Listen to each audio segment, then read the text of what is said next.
Beechwood Park is one of your Odyssey and Oracle plays. It says it's play 3.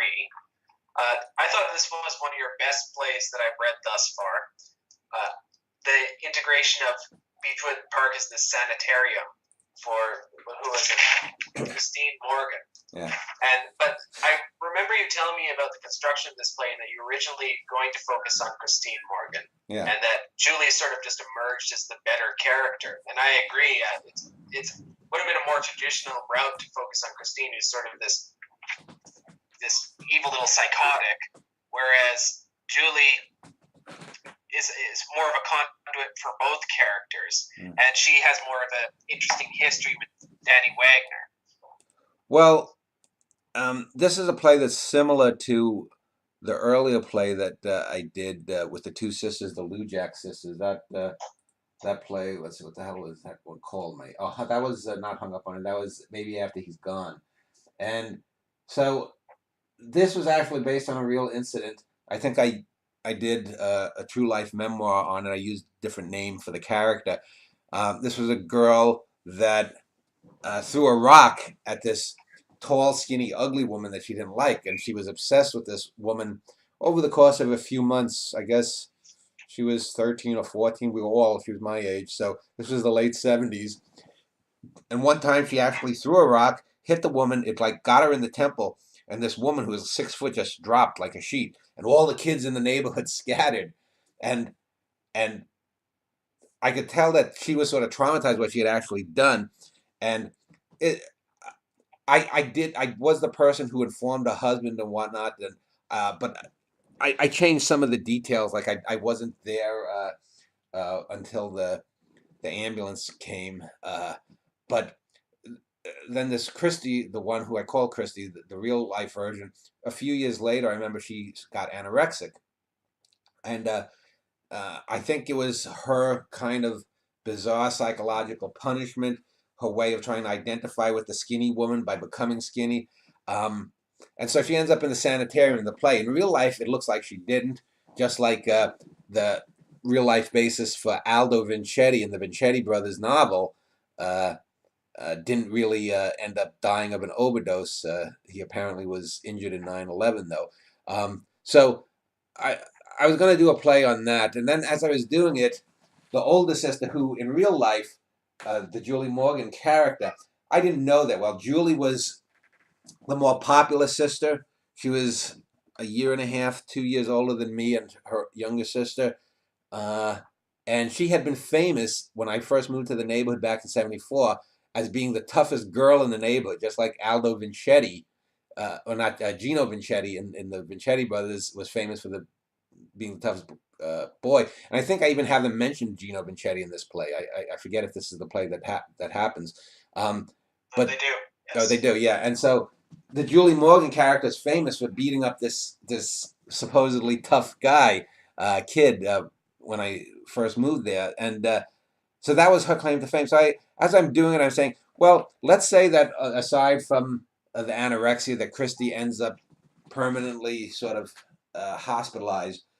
Well, what would fall on the responsibility of the older sister? They did have some real life older brothers. I used one of them in the play, and he's sort of uncaring, unfeeling. I wouldn't say narcissist, but whatever. He excuse me. Well, I thought he was the comedic element in terms of the fact that he's posing in the mirror and pretending it's Arnold Schwarzenegger or something. Yeah, and so but the idea came to me as I was writing that.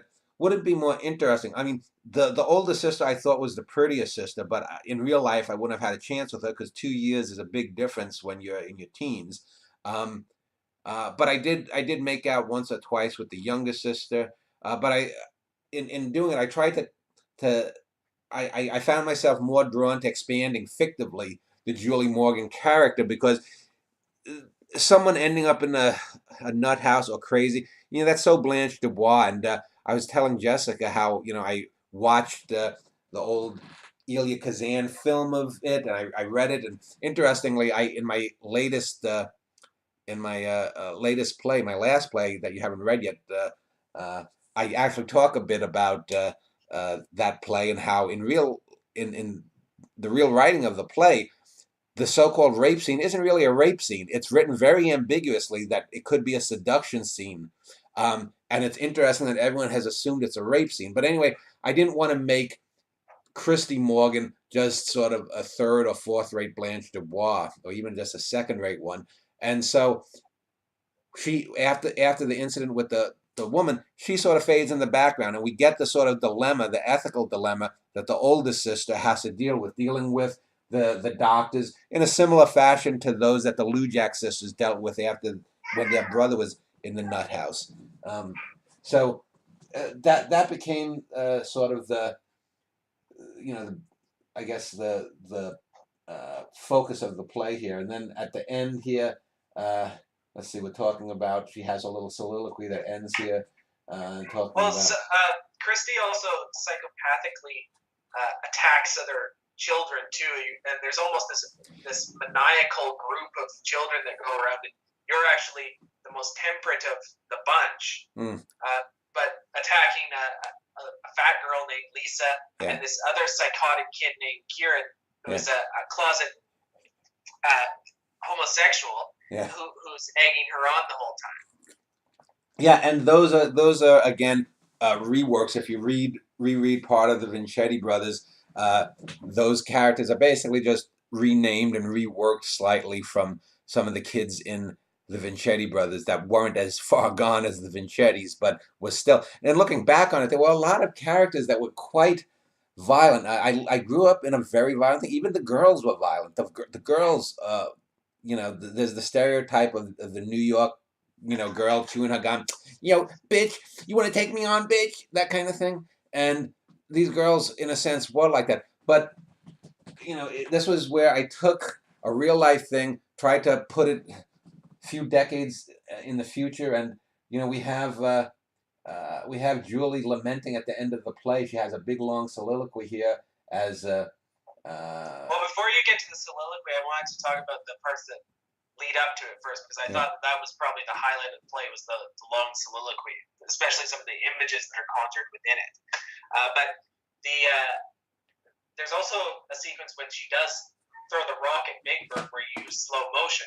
Yeah. It's like that the slow motion used in Seven Samurai, where it's way beyond the usual use of slow motion. Yeah. It's also something that's traditionally not used in theater, where they don't use filmic techniques. So it's an interesting reworking. Apart from that, too, I think that your use in here as well is basically just as a memory. It's very much a memory piece, since Julie and also the doctor's perspectives, and it's often led ambiguous as to who exactly is remembering these incidents or who is thinking about these incidents. But it's very much like Big Al's Gina, where it's Julie Morgan's Christy. Talk a little bit about that element as well. Well, in real life, the two sisters had an antagonistic relationship, at least in the childhood when I knew them. I have no idea what happened in their adulthood. So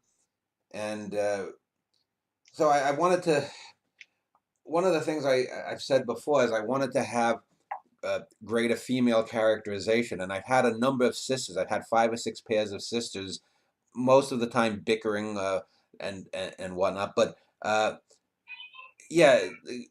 Christy is in a sense a product of Julie's memories. Julie is the subsuming force. I mean, yes, you could argue Danny Wagner subsumes Julie, since he's the presumed author of the play and he appears in the play, and he seems, if I recall, this isn't one of the plays where he directly comes out and states that he's manipulating things.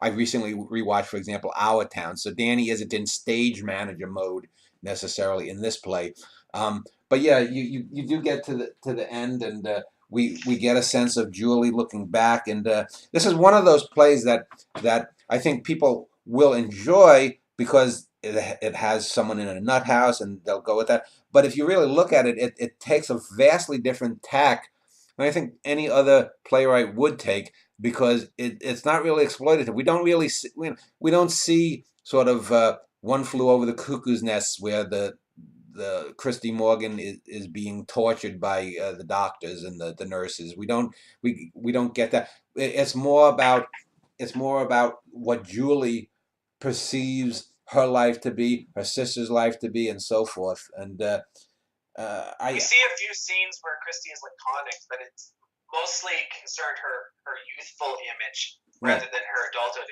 I mean, you can't really make a vegetable interesting in any piece of drama. Yeah, and yeah, she I wouldn't say she's exactly vegetative, but she's someone who's not a particularly interesting character, and like many of these plays, it's uh, Jessica calls them, these are my harem. But I wanted to do plays about females, and I think it was Chin Zhan Ziang who had said that all of these plays are sort of like one big meta play. So I've done 28 plays so far.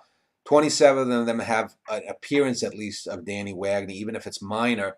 And the other one he's talked about obsessively by the wacky character in the Wallace Shawn features play. Um, uh, and so it, you will find repetitions. These sisters, in a sense, are an offshoot of the Lujack sisters. But that's because life does tend to sort of repeat itself to a certain degree, and also uh, an artist tends to go back to different subjects, different kinds of things, and because these are based on real people, most of these characters in my plays, um, it allows me to go back and look at them. And like I said, I never had any sexual relationship with the older sister, not the younger either, although I said we kissed a few times and whatnot. But um, The whole circular reasoning comes back in Not Reached by the Frost too. yeah, They yeah. they at the soliloquy that ends the play. You can speak a little bit more about that, but I thought of how well that's set up, where it's essentially Danny comes to her in visions over and over, and then they end with this long soliloquy on not necessarily Danny, but the incident where she was under duress over not knowing and not having any contribution over her dog dying. Yeah. And Danny, perhaps sensing something is wrong with her, goes to comfort her. And there's great images like her in that are subverted from their usual context, like rain coming down and him not being able to, or rather, him able to distinguish the tears from the rain. It reminded me of, say, a less saccharine version of that ending to Blade Runner, in the sense that this is something that is inverted because it's actualized, and it also has that same meta feel too that is contained within the rest of your dramatic corpus, where it's almost as if he's extinguishing a reality from her too. Well, in the end, she ends up having signed over the other sister. And we don't. And one of the things that's never really explored in the play, but is mentioned, is that she has an economic incentive, apparently, to sign her sister over to the state, because then she will be the sole heir of a part of her mother's, not fortune, but her mother's estate, and won't have to split it with her sister if her sister is awarded the state. And so she does it. So we never really know why she does so. Is she doing so because she believes that Christy really needs the medical attention or psychological attention? Is she doing it because of greed? I would say it's probably that she's doing it because she does want her sister healthy and or taken care of.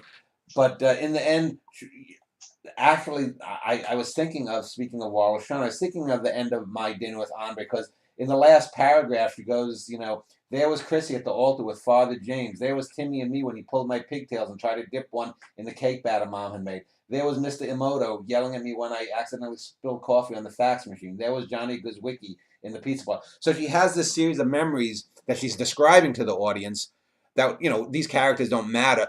They matter to her, but they're utterly irrelevant to us. It's the fact that she's regressing and building up walls of memory. I've done that the last few years. I've mentioned, before we recorded here, I said how I recently, just today, got offered a job that's going to get me out of the job that I've currently got, and hopefully in a year or two I'll be in a significantly better place for me and Jessica. But when things have hurt, you tend to regress. Jessica talks about when Jessica was upset a couple of weeks ago. She was talking about wanting to be a child again. Wanting to have her mother take care of her and whatnot. And in a sense, we get a bit of that kind of feeling with the end with Julie. That Julie has done the deed. She's put her sister away. And she's at the doctor's office or whatever. I think she is visiting Dr. Baumeister, who's the head or one of the heads of the clinic, or Christie's doctor or whatnot. And she's sort of looking at the audience and just seeing out into the audience and just pulling back within herself. So um, uh, yeah, and I think she's an interesting character, but she's if you actually look at it, she doesn't have a lot of dramatic scenes. There aren't really any scenes of her yelling and screaming at the other sister. She doesn't have any inherently dramatic scenes or melodramatic scenes, I should say, with Danny Wagner. But this is one of the things that I want to do with drama. Here again, we have Well, Beechwood. even if yeah, I was just thinking, even if you're going to concede that there are melodramatic scenes between them when they're children, it's a lot different. She does, in some ways, have feelings for Danny Wagner, at least sexually, when they're children. But if they were adults, that would be pumped up for drama. Mhm. Whereas it's more refreshing since they're children. Yeah. You don't necessarily see that portrayal in drama or really any kind of artistic world. Well, an interesting thing too is I mentioned Chin's idea of the theater of Danny Wagner. At the end of this last play that I wrote, the 28th one so far, I'm going to call the plays that are about me the Agony of Danny Wagner plays, and then the rest of them are going to be historical plays, which I'll do in the next few years or whatnot. For example, I decided to, instead of doing 3 novels on the great Khans, I'm going to make plays out of them. I think it's more interesting that way. But now I forgot what my other point was. What did you just ask? Well, I mentioned how it's more refreshing that the drama is played out when they're children as opposed to when they're adults. Whereas the regular context, it would be far more melodramatic if they were adults. Yeah. And the thing too that you have to recognize is in these plays we get the meta idea of Danny Wagner. We know that he can bounce in and out of these plays, but the interesting thing is there seem to be a lot of females that have interest in Danny Wagner. Now that's far more than in real life with me. Some of the women that I have written about, like in The Second Woman, those were real things that happened to me. Basically, those are. But something like this, there was no attraction really. I mean, I thought the older sister, the Julie character, was pretty in a tomboyish way. And she was a couple years older, so that was always for a young kid. Well, I'd like to nail the older girl, but in reality, she barely. She probably didn't even know my name by the time she hit 21. And so is Danny somehow, what does that say about the meta aspect of Danny Wagner in that all of these plays, there always seems to be at least one female who has some unrequited interest or unenacted interest or sometimes enacted interest in Danny. So we get the idea, is Danny trying to rewrite his own history, which as Dan Schneider, to a certain degree, that's true. I mean, but I'm rewriting it for dramatic purposes. But within my drama is Danny Wagner rewriting it for his own egotistical purposes. And so that's the thing, that we get that same kind of meta thing as I had between Manny Cole and Dan Schneider in the New York Quartet. We now have a similar thing between Danny Wagner and Dan Schneider. It's not as black and white 180-degree opposition the way it is with Manny Cole, but there is that subtle tug that Dan Schneider is rewriting his past for dramatic purposes to enlighten people, but is Danny Wagner within the plays rewriting for his own selfish means, which he probably is to a certain degree, not in a black negative way, but just in that way to sort of protect himself, much in the way that Julie protects herself with memories, I would say. Yeah, memories seem to be the most frequent use in any of your works. And it seems to have this sort of the Amarcord Radio Days effect where you can exaggerate things. Thomas Evans and I were talking about this in Not Reached by the Frost. there's a scene we'll talk about later in that is ridiculous, but since it's within a memory, you can accept it.